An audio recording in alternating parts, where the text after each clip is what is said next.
Hello students, आप सभी को हमारे YouTube channel maths easy tricks में एक बार फिर से बहुत बहुत स्वागत है। और मैं आपका दोस्त इंजीनियर अभिनय प्रताप सिंह। आज मैं आप सभी को क्लास 9th के चैप्टर 1 नंबर सिस्टम संख्या पद्धति के बारे में कुछ बताने जा रहे हैं, जिसे आप लोगों को ध्यानपूर्वक सुनना और देखना है, जिससे आप सभी का नंबर सिस्टम के सारे डाउट्स क्लियर हो जाएंगे। इसलिए आप लोग ध्यानपूर्वक सुनना। सबसे पहले हम आप लोगों को नंबर सिस्टम के जो बेसिक पार्ट्स हैं उनके बारे में बताएंगे। जैसे आप लोगों को मालूम होना चाहिए कि नेचुरल नंबर क्या होता है, होल नंबर्स क्या होते हैं, इंटीजर्स क्या होते हैं, रेशनल नंबर क्या होता है, इरेशनल नंबर्स क्या होता है, रियल नंबर्स क्या होते हैं। ये सब जो है आप लोगों को मैं बताऊंगा।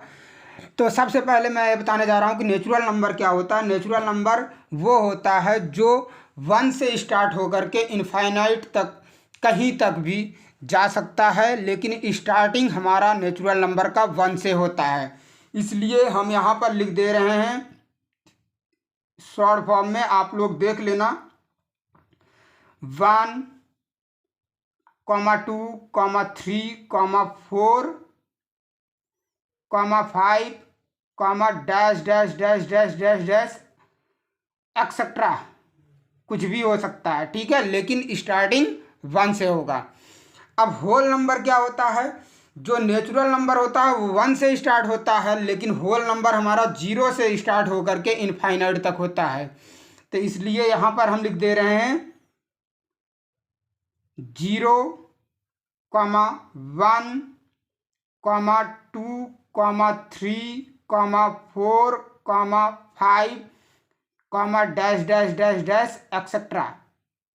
ठीक, बस दोनों में डिफरेंस ये है नेचुरल और होल में कि नेचुरल नंबर 1 से स्टार्ट होता है, 1 के बाद जितने भी नंबर आते हैं सब नेचुरल नंबर होते हैं, लेकिन होल नंबर जो होता है वो 0 से स्टार्ट होता है। 0 से लेकर के जितने भी नंबर आएंगे आगे तक वो सब हमारे होल नंबर होते हैं। अब इंटीजर्स में क्या होता है? इंटीजर हमारा 2 टाइप से होता है। एक पॉजिटिव इंटीजर होता है, दूसरा नेगेटिव इंटीजर होता है। पॉजिटिव इंटीजर वो होते हैं कि जब कोई वैल्यू या ये कह सकते हो जब कोई नेचुरल नंबर हमारे पॉजिटिव फॉर्म में हो तो वो हमारे पॉजिटिव इंटीजर्स होते हैं। अगर वही नेचुरल नंबर हमारा नेगेटिव फॉर्म में होता है तो वो नेगेटिव इंटीजर होता है। पॉजिटिव इंटीजर क्या होता है? 1, 2, 3, 4, dash dash dash dash etcetera, ठीक है। लेकिन नेगेटिव इंटीजर क्या होता है? -1, -2, -3, -4, dash dash dash dash etcetera, ठीक है। जितने भी पॉजिटिव टर्म में वैल्यू होंगे वो हमारे पॉजिटिव इंटीजर होंगे, और जितने नेगेटिव टर्म के फॉर्म में होंगे या नेगेटिव के फॉर्म में होंगे वैल्यू वो सब हमारे नेगेटिव इंटीजर होंगे, ठीक है। अब हम बात करेंगे रेशनल नंबर। रेशनल नंबर क्या होता है कि whose number can be expressed in the form of P/Q and Q not equal 0। अगर आपका कोई नंबर P/Q के फॉर्म में लिखा हो और Q की वैल्यू हमारा 0 के इक्वल ना हो, यानी कि 0 ना हो, तो वो हमारा रेशनल नंबर होता है, ठीक है। तो रेशनल नंबर हमने लिख दिया कि these numbers can be expressed in the form of P/Q and Q not equal 0 as, जैसे 4/5, 2/3, 11/13 या 4। अब आप कहेंगे 4 जो है P/Q के फॉर्म में नहीं है। जब कोई नंबर सिर्फ न्यूमरेटर के फॉर्म में दिया हो, डिनोमिनेटर नहीं दिया होता है, तो उसका डिनोमिनेटर कितना हो जाता है? 1।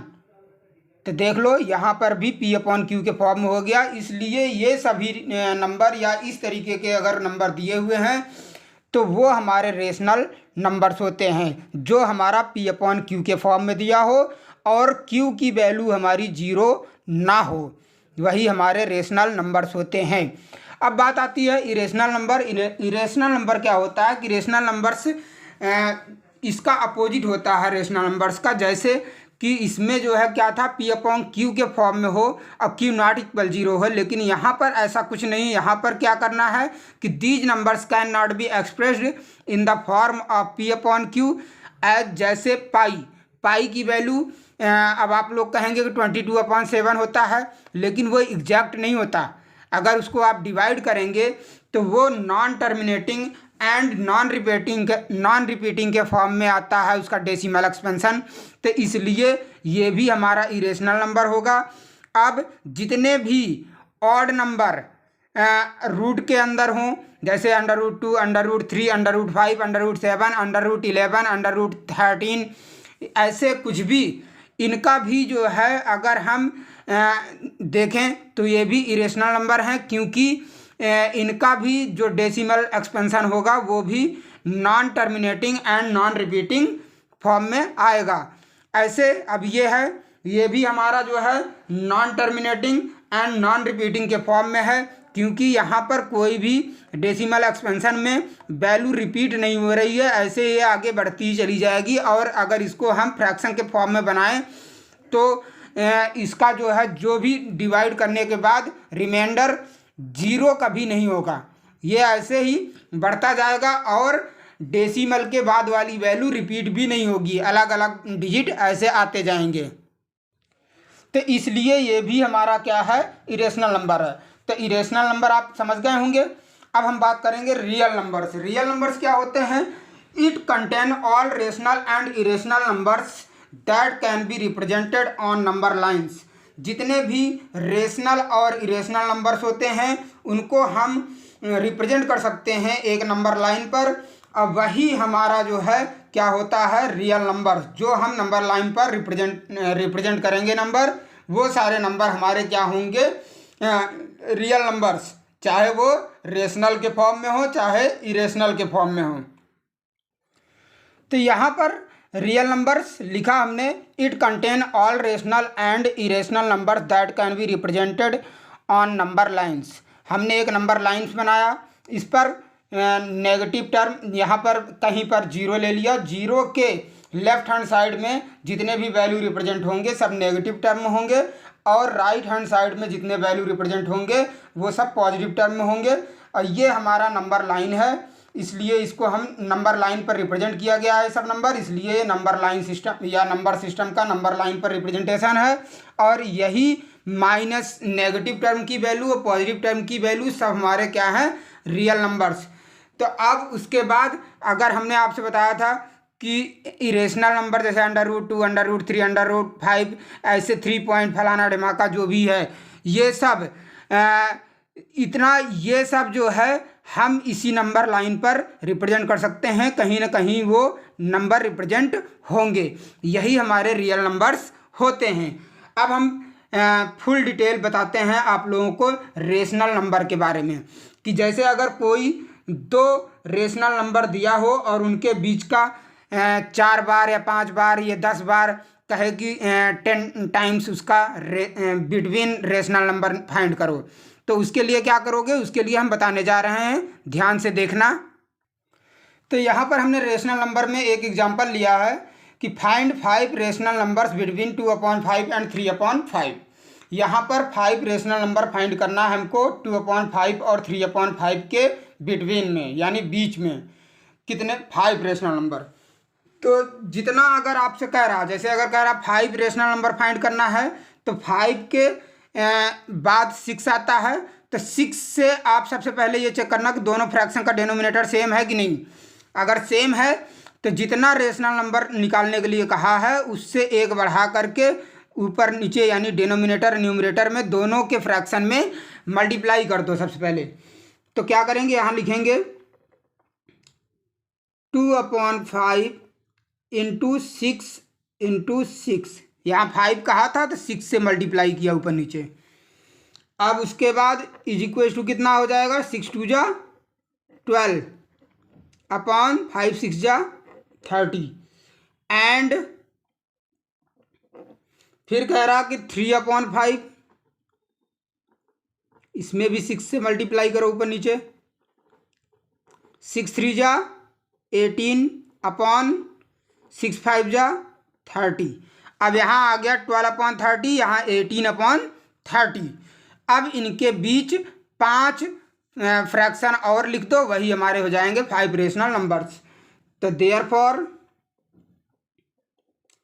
5 रेशनल नंबर बिटवीन 2/5 एंड 3/5 की जगह अब आप लिखोगे 5 rational number between 12/30 and 18/30 is equals to, तो 12 के बाद क्या आता है 13/30, 14/30,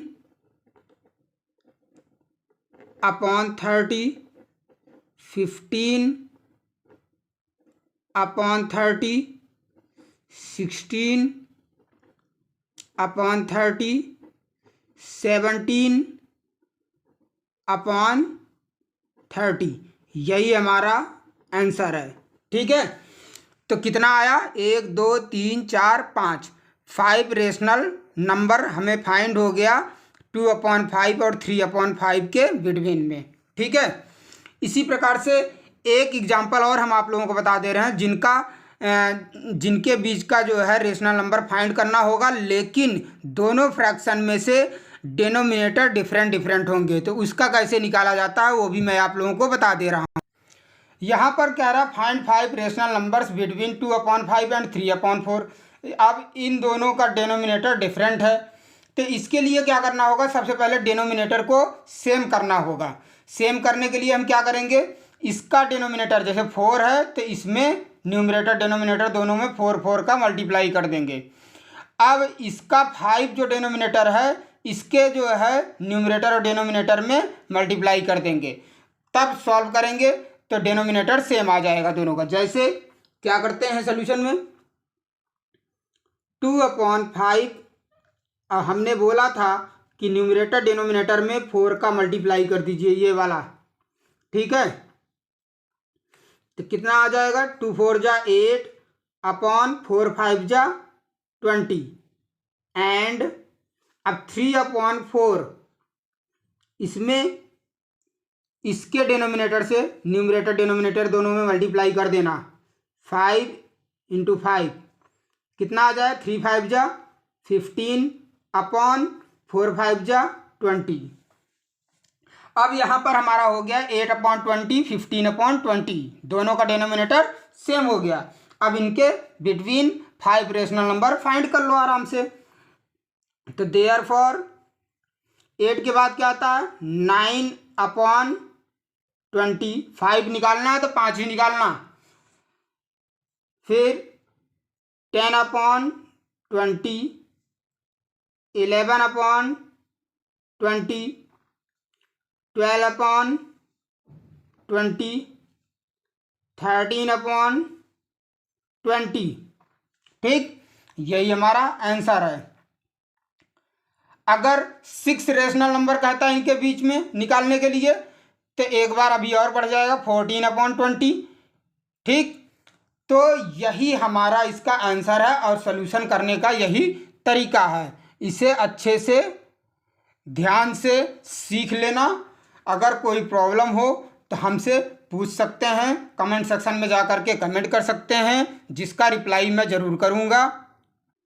अब इसी प्रकार से आपका एक्सरसाइज 1.1 के जितने भी क्वेश्चंस हैं आप आसानी से सॉल्व कर सकते हैं। अब हम बताने जा रहे हैं इरेशनल नंबर्स। इरेशनल नंबर में हमने एग्जांपल लिया है कि कह रहा है कि locate √2 on the number line.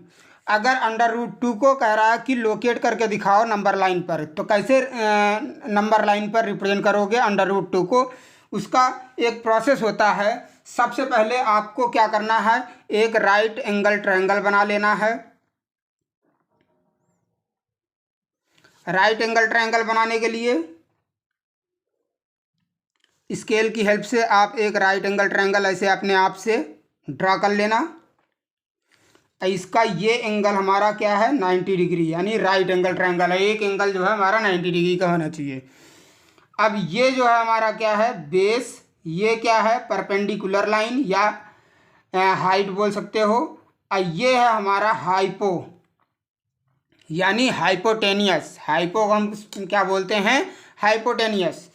अब हमें अगर कितना बेस लें और कितना परपेंडिकुलर लें कि जिसको सॉल्व करने के बाद हमारा हाइपोटेनियस √2 आना चाहिए। तो सीधी सी बात, एक पहले फार्मूला इसका मैं बता दे रहा हूं कि हाइपोटेनियस निकालने का फार्मूला क्या होता है। Hypotenuse square is equals to base का स्क्वायर प्लस परपेंडिकुलर का स्क्वायर होता है।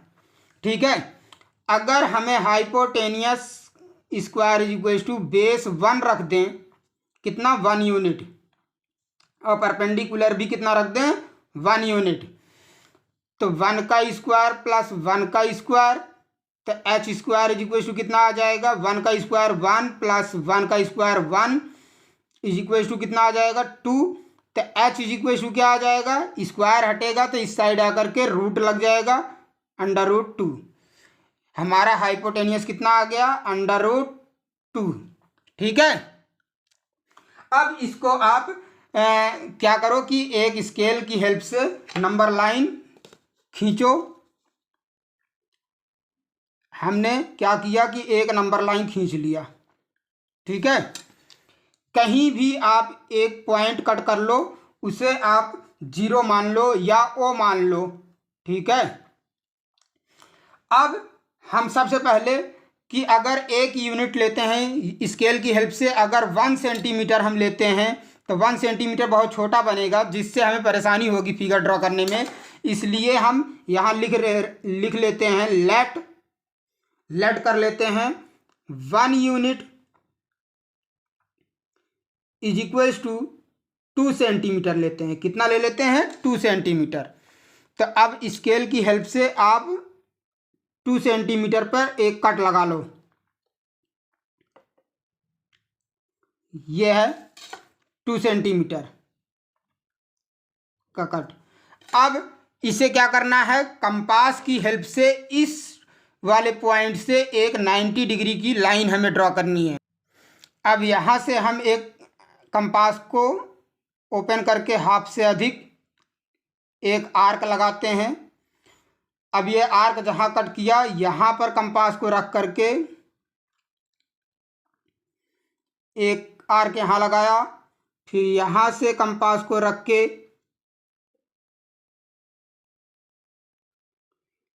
एक आर्क और लगाया, थोड़ा आगे तक बढ़ा दीजिए इसको। फिर यहाँ पे जहाँ कट किया है, यहाँ से एक आर्क यहाँ लगा लीजिए।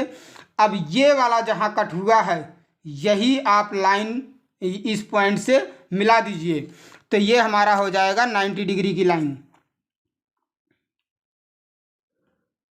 ठीक, अब हमने यहाँ पर कितना लिया था, 1 यूनिट को 2 सेंटीमीटर माना था, तो इसलिए यहाँ लेकिन लिखेंगे 1 यूनिट ही। ऐसे मान ले रहे हैं ए पॉइंट, ये पॉइंट हमारा क्या है ए। अब यहाँ भी 2 सेंटीमीटर पे एक कट लगा लो, उसे 1 यूनिट मान लेना।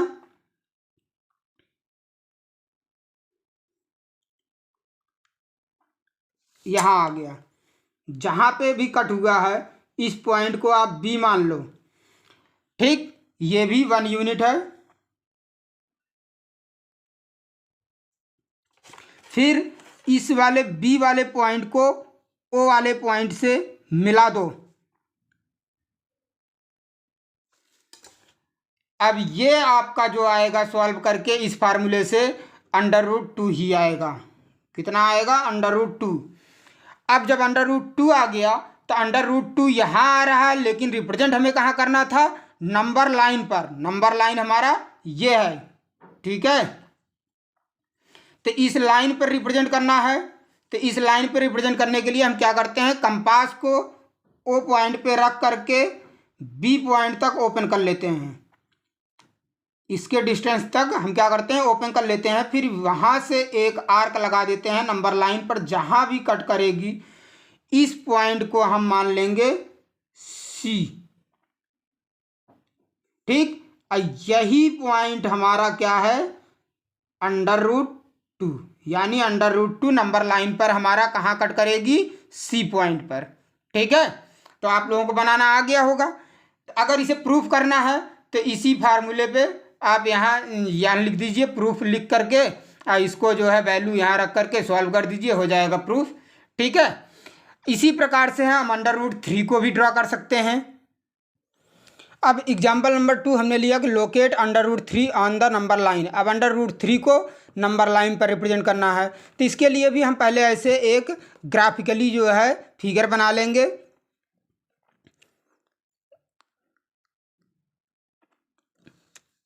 ठीक,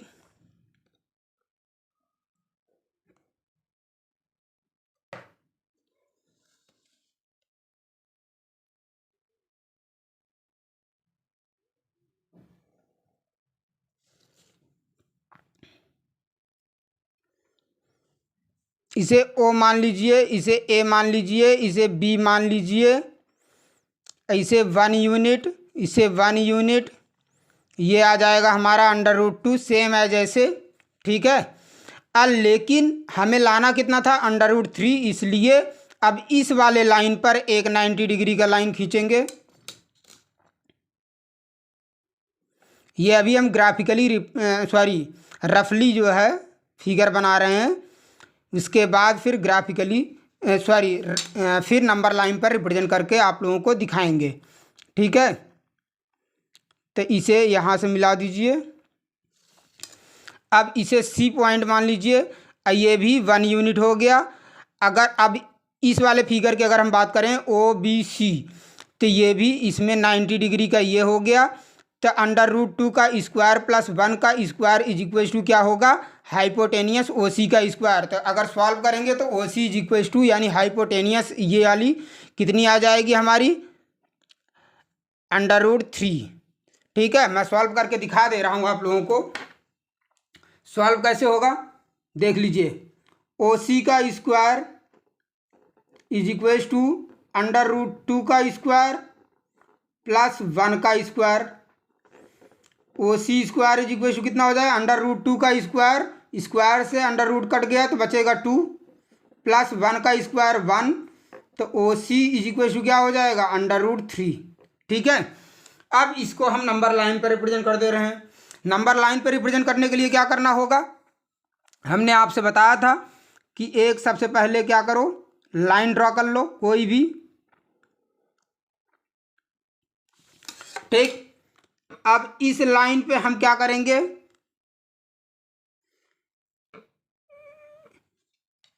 एक कहीं भी कट लगा लेंगे। अब यहां से ये 1 यूनिट यहां भी हम लेट कर ले रहे हैं। 1 unit is equal to 2 centimetre. 2 centimetre पे एक क्या करेंगे, कट लगा लेंगे इस पॉइंट से।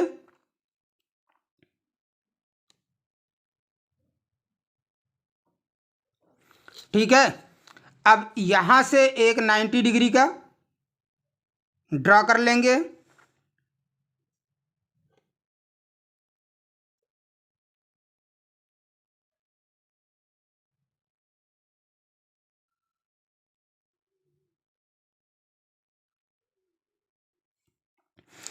अब यहां से 90 डिग्री के लिए हम क्या करेंगे, पहले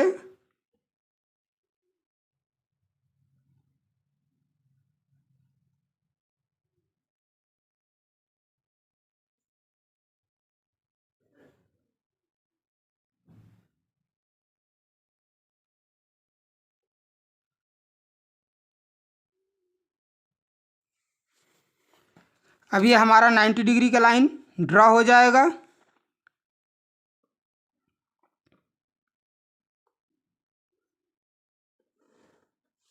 ठीक, अब ये हमारा कितना हो गया 90 डिग्री।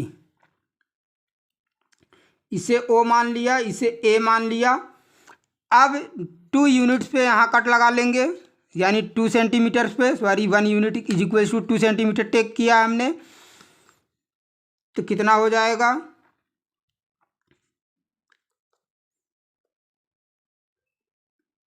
यहाँ पर इसको मिला देंगे। इस पॉइंट को हम B मान ले रहे हैं।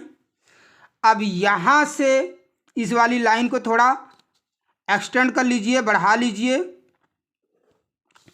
अब यहाँ से एक 90 डिग्री का बनाइए, क्योंकि इसके ऊपर ही देख लो यहाँ पे 90 डिग्री बना है।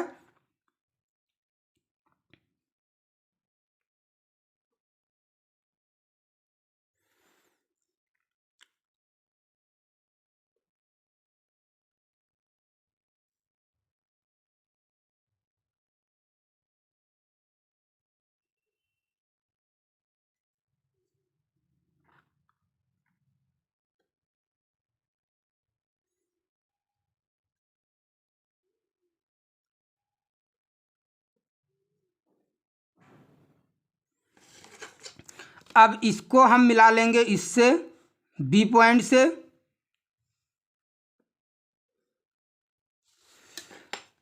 अब इस पर भी 2 सेंटीमीटर पे कट लगा लीजिए।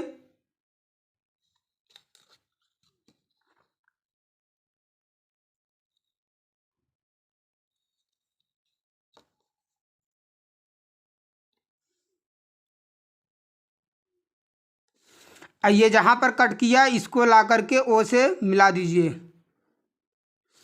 ठीक, इस वाले पॉइंट को हम क्या मान ले, ये तो 90 डिग्री है, इस वाले को सी मान ले रहे हैं। अब ये हमारा 1 यूनिट, ये भी 1 यूनिट, ये √2 आ गया, ये 1 यूनिट। तो ये इसको सॉल्व करेंगे तो कितना आ जाएगा, इसको सॉल्व करेंगे तो √3 आ जाएगा। लेकिन √3 अब हमको रिप्रेजेंट करना है कहाँ पर, इस नंबर लाइन पर। तो इसके लिए क्या करेंगे, ओ पर कंपास को रख करके सी तक ओपन कर लीजिए। ओपन होने के बाद आप क्या करिए, एक आर्क लगा दीजिए। जहाँ पर आर्क कट किया उस पॉइंट को हम मान लेते हैं डी। चलो ठीक है, डी पॉइंट मान लिया, जो मर्जी हो आप वो मान लो। ठीक है, तो डी पॉइंट मानने के बाद यही डी पॉइंट हमारा क्या हुआ, √3। ठीक है, तो आप लोगों को रिप्रेजेंटेशन आ गया होगा कि नंबर लाइन पे किसी इरेशनल नंबर को हम कैसे रिप्रेजेंट करते हैं। ठीक है, तो इसी प्रकार से इसका एक्सरसाइज 1.2 भी आप कर सकते हैं। तो हमने आपको एक्सरसाइज 1.1 और एक्सरसाइज 1.2 के सारे बेसिक्स बता दिए, और आप लोग प्रैक्टिस करना और एक्सरसाइज 1.1 और 1.2 खुद से सॉल्व कर सकते हो, सॉल्व करना। और अगर कोई हेल्प चाहिए तो कमेंट सेक्शन में जा कर के प्लीज़ कमेंट करना। और अगर आप लोगों को हमारा वीडियो अच्छा लगा हो तो प्लीज़ लाइक, सब्सक्राइब और शेयर करना ना भूलना। Thank you.